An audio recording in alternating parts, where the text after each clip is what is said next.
ॐ ज्ञानतिमिरान्धस्य ज्ञानञ्जनशलाकया चक्षुरुन्मीलितं येन तस्मै श्रीगुरुवे नमः। नमो विष्णुपादाय कृष्णप्रेष्ठाय भूतले श्रीमते भक्तिवेदान्तस्वामिन्युति नामिने। नमस्ते सारस्वते देवे गौरवाणी प्रचारिणे निर्विशेष शून्यवादी पाश्चात्यदेशतारिणे। नमो महावदन्याय कृष्णप्रेमप्रदायते कृष्णाय कृष्णचैतन्यनामिने गौरतुसे नमः। जय श्री कृष्ण चैतन्य प्रभु नित्यानंद श्री अद्वैत गदाधर श्रीवासादि गौर भक्त वृंद। हरे कृष्णा कृष्णा कृष्णा हरे हरे, हरे राम राम राम हरे हरे। हरे Krishna. So we welcome everyone for today's discussion on Srimad Bhagavad Gita. So, day before yesterday, we discussed from Bhagavad Gita chapter 1, verse number 24. Sanjay Uvacha, Evam Mukto Rishikesho, Gunakeshena Bharata, Senayoruvayormadhe Sthapitva Rathottamam. As soon as Arjuna requested Krishna, that, my dear Krishna, please, O Achyuta, you are infallible one, please put my chariot in between the two armies. So upon hearing these order instruction from Arjuna, Lord Rishikesh, although he is master, Rishikesh, Sanjay is addressing Krishna as Rishikesh. Why? Because he wants to show the greatness of the Supreme Lord, how great he is. That although he is Rishikesh, Rishikesh means he is master of the senses of all the living entities. But still, he is ready to engage his senses in the service of the senses of his devotee. Actually, it should be other way around. The devotee should engage his senses in the service of the senses of the master, Rishikesh. But because of having so much affection and love for his devotees, the master, instead of getting service from the senses of his devotees, the master is engaging his service, his senses in the service of the devotee's senses. So that is why, that is the greatness of the Supreme Lord. So Sanjay is pointing out towards, pointing out to Dhritarashtra that you are disobeying such a wonderful master. That is not at all good. Rishikesh is master of all the senses. He is everyone's master. So he came as Santidut, but you did not listen. Your Durbuddhi son, he did not listen. Uh, but do you know what kind of master is Rishikesh? Just see. He is even willing to serve his devotees, servants. So if you also become his servant, he will also help you, and he will also uh, give you pleasure, just like he is going to give pleasure to Arjuna. So that's why Sanjay is addressing Krishna as Rishikesh, the master. And Gunakesena Bharata, Senayorubhyor Madhye Sapitya Rathottamam. So following the instruction of Arjuna, Lord Krishna put the chariot in between the two armies. Gunakesh. Gunakesh means one who has conquered sleep and ignorance. So we discuss about this. So we'll read the purport again. So in this verse, Arjuna is referred to as Gunakesh. Gunaka means sleep, and one who conquers sleep is called Gunakesh. Sleep also means ignorance. So Arjuna conquered both sleep and ignorance because of his friendship with Krishna. As a great devotee of Krishna, he could not forget Krishna even for a moment, because that is the nature of a devotee. So why Arjuna is Gunakesh? Because Gunakesh means one who has conquered sleep, one who has conquered ignorance, one who has conquered illusion. So the illusion, ignorance, and sleep cannot touch a devotee like Arjuna. So that is the meaning of Gudakesh. So Arjuna is Gudakesh. Why? Because of his constant friendship with Krishna. And how is a constant friend of Krishna? Because he could not forget Krishna even for a moment. So Krishna has agreed to become Arjuna's friend. Constantly, Krishna has agreed to live by the side of Arjuna. Krishna has become a constant companion of Arjuna. Why? Because Arjuna also could not forget Krishna even for a moment. So, in a reciprocal way, Krishna decided, okay, my dear Arjuna, because you cannot forget me, so how can I forget you? Because you are so devoted to me, so I will also become devoted to you. Because you are willing to serve me, so I will also serve you. That is the nature of the Supreme Master. Unlike the cruel nature of the third class false masters of this material world. In this material world, nobody is master.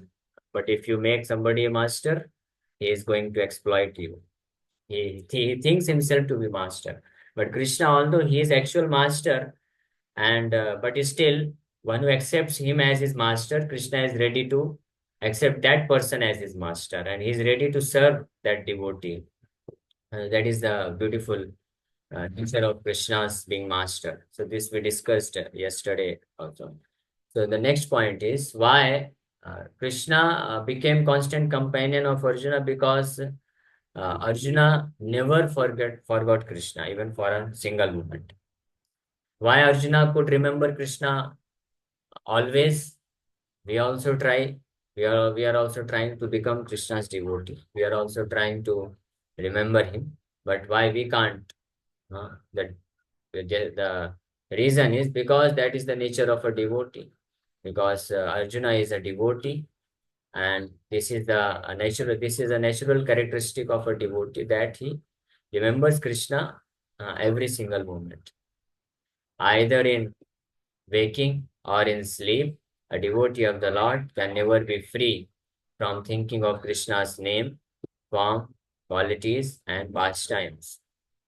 Thus, a devotee of Krishna can conquer both sleep and ignorance simply by thinking of Krishna constantly. This is called Krishna consciousness or samadhi. As Rishikesh, or the director of the senses and mind of every living entity, Krishna could understand Arjuna's purpose in placing the chariot in the midst of the armies. Thus, he did so and spoke as follows. So, that is the nature of a devotee, that he cannot forget Krishna even for a single moment. So, how does a devotee becomes so qualified that he cannot forget Krishna even for a single moment? Like here, Arjuna's characteristics has been described. So Arjuna never forgot Krishna. So among all the Pandavas are actually great devotees of Krishna. There's no doubt about it. But why only Arjuna was chosen by Krishna to speak Bhagavad Gita? Krishna himself explains, "You are my Ishtavasi, you are my Ishta." Just like Krishna is Ishta for his devotee, Ishtadev, we say Ishtadev. So for Krishna also, he has Ishta Bhakta. So Arjuna was Ishta Bhakta, Ishta devotee of Krishna. So that's why Krishna chose Ishto Asi, Priyo Asi, Sakho Asi, Bhakto Asi. Asi means you are. Yeah, Krishna, many times, Krishna says this. uh, that because when Krishna he is explaining Bhagavad Gita, so he's explaining is actually in the form of Bhagavad Gita. Krishna is just showing his heart to his devotee. Bhagavad Gita is nothing but it's heart of open heart of Krishna. If you open the heart of Krishna, you will find Bhagavad Gita is there. But only a devotee can understand. If a non-devotee who is not a devotee, he cannot understand. So Krishna has opened his heart, especially in 9th chapter and 12th chapter of Bhagavad Gita. So that's why when Arjuna got surprised that how I have become so fortunate to be able to get this most confidential knowledge, then Krishna had to tell Arjuna again and again, Ishtovasi, you are very dear to me. Priyovasi, you are very dear to me. Bhaktovasi, you are my devotee. Mitrovasi, Sakhavasi. Bhaktovasi me sakha chayati rahasyam he taduttamam. Because you are very dear devotee, and you are my very dear friend. That's why I'm revealing this most confidential knowledge to you. Uh, why you are my very dear devotee? Because you constantly think of me. Within the core of your heart, there is nothing else. That's why you are very dear to me. And Krishna knows. Krishna is present in everyone's heart. And Krishna knows what you are thinking about. Every moment he knows what you think. So if Krishna comes to know that here is a devotee, he is simply concerned about me, he is simply thinking about me. So let me give him transcendental knowledge. So Krishna knew this. So there is one very nice pastime regarding this. Krishna proves actually the greatness of Arjuna. Krishna proves when they were living in Vanavas. So one time, uh, uh, Krishna wanted to show the other Pandavas, Yudhishthir, Bhima, Nakul, and Sadev. Of course, Yudhishthir, Bhima, Nakul, and Sadev, they are also very, very great devotees of the Supreme Lord. There is no doubt about it. But Arjuna's position is very unique amongst all the Pandavas. Huh? So Arjuna, yeah, very nice. Thank you. So we are discussing how Arjuna got this most confidential association of the Supreme Lord. So Krishna explains this. So there is a wonderful pastime. So one time Krishna wanted to show the greatness of Arjuna. So when Arjuna was sleeping at midnight, so Krishna woke all other Pandavas, all the other four Pandavas, Yudhishthir, Bhima, Nakul, and Sahadev. Then Krishna told them, then you go and put your ears on the body of Arjuna, what you hear. That's when they put the ears on the body of Arjuna. So whether they touched the feet or body or the head, everywhere, there is only the sound vibration was coming, Hey Krishna, Hey Madhava, Hey Govinda, Govinda Madhava Krishna. In this way, various names of Krishna was, the vibration was coming out from the body, exhaling and inhaling of the body of Arjuna. Just like when Krishna exhales, so many universes come out. When Arjuna exhales, so many wonderful names of Krishna produced. So that is the exalted position of Arjuna. He cannot forget Krishna even for a moment. And that also happened with Srila Prabhupada. Once in 1977, Srila Prabhupada was in Vrindavan. So he was very sick. He was lying on his bed. He was unable to even open his eyes. He was feeling so weak. So the Vaidya was called Kaviraj, Ayurvedic doctor. So he came, and as soon as he does the nerves in order to check the pulse of Srila Prabhupada. So when he touched the nerve, he could experience the vibration Hare Krishna, Krishna Krishna, Hare Hare, Hare Ram, Ram Ram, Hare Hare. So he personally noticed this, personally reported. He was not a devotee. He came from outside. And when he touched the nerves of Srila Prabhupada, he could experience his vibration Hare Krishna Mahamantra. So that is the potential of a pure devotee. Um, So because they can forget Krishna even for a single moment, so Krishna is also always living with them. So that is the great fortune of Arjuna. So how he got this fortune? Simply by becoming devotee of Krishna. So thus a devotee of Krishna can conquer both sleep and ignorance simply by thinking of Krishna constantly. One actually merges in Krishna when one constantly thinks of Krishna. So this merging is different from merging of this Mayavadis. There is a class of philosopher who think that after liberation, when we quit our body, we will be merged in Param Brahman. We get merged and we lose our existence. So this is Mayavad philosophy. Absolutely wrong. But a devotee's merging in Krishna means devotee's consciousness is merged in Krishna. That means uh, his thinking, his feeling, his willing, and his desires are all synced with the thinking, feeling, and desire of Krishna. That's why whatever a devotee desires, that is actually desire of the Supreme Lord. Whatever a devotee thinks, or feels, or wills, or acts, that is actually the desire, thinking, feeling, and acting of Krishna. That is the meaning of a devotee. When we are saying a devotee, we should not consider ourselves to be like that. Of course, some of you might be.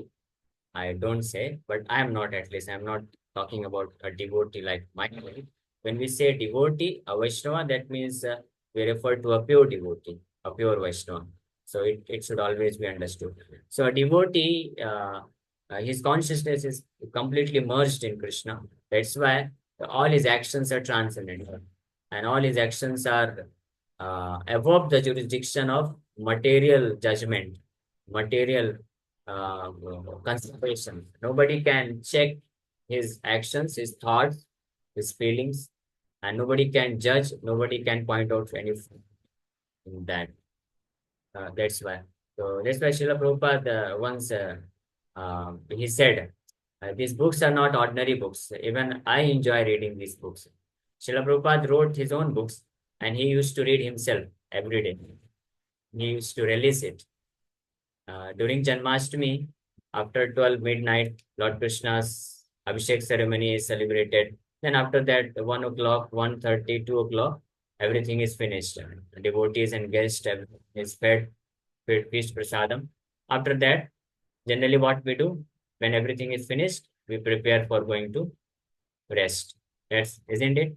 But Srila Prabhupada said, no, now the real feast will begin. Sit down. Srila Prabhupada made all the devotees sit down. And then he started reading Krishna book, his own Krishna book. He himself wrote Krishna book. He started reading Krishna book. And he was relishing. He was reading and laughing sometimes and relishing it. And after some time, Srila Prabhupada observed that other devotees, they are just gliding down, falling asleep. They are so tired. Then Srila Prabhupada said, oh, you are feeling tired? But he was himself awake throughout the day. He was engaged in activities, preaching activities, services. But nothing hampered his consciousness. He was relishing Krishna book. But he could understand other devotees are not so much uh, realized now. So he said, okay, okay, you go and take rest. So in this way, he himself used to read his book. No author reads his own books. Even if he reads it, it is just for the sake of making some correction or editing it, not for the purpose of getting some entertainment. Nobody can. No author or writer can read his own books multiple times. But Srila Prabhupada used to read his own books and he used to release it. That proves that he has not written it. Of course, he has written it, but he was in complete sync with the Supreme Lord. That's why he said, I have not written these books. Krishna has written these books. So one disciple, he was explaining to the reporter to whom Srila Prabhupada was talking that my spiritual master means to say Krishna gave the intelligence and then he wrote. Srila Prabhupada objected, no, Krishna dictated and I wrote. So that is actually a fact. That's why we are very fortunate. Lord Krishna is spoke Bhagavad Gita to Arjuna. These verses are there, but it is very difficult to understand because that time Arjuna, he was quite intelligent person. Arjuna was no ordinary person. Just imagine the entire Bhagavad Gita Arjuna could understand within 45 minutes. But we cannot even explain or understand even one single verse in 45 minutes. So we can hardly imagine what is the level of Arjuna's intelligence. So according to his intelligence, Krishna spoke Bhagavad Gita. So that's why it is very much in coded form, not self. So simply by uh, hearing or reading Krishna's words, which was spoken at that time, at Arjuna's time, it is very difficult to understand Krishna's word. But when Krishna becomes merciful, then he speaks again Bhagavad Gita through the mouth of his pure devotee, and then it is very much understandable. That is our great fortune. That Krishna again is speaking Bhagavad Gita through the purports of Srila Prabhupada. That's why, even in the verses which have apparent no connection with pure devotional service, Prabhupada speaks, means Krishna speaks through the mouth of his pure devotee that this is also pure devotional service. And this is called perfect stage of Samadhi. So in this way, we discussed about this wonderful verse. Actually, in this verse, the most wonderful thing was the name of Lord Krishna Rishikesh, the master of the senses, and the name of Arjuna Gudakesh, one who has conquered sleep. So I think all of you understood. So now I will ask question. Hope you will give the answer. Okay. Hare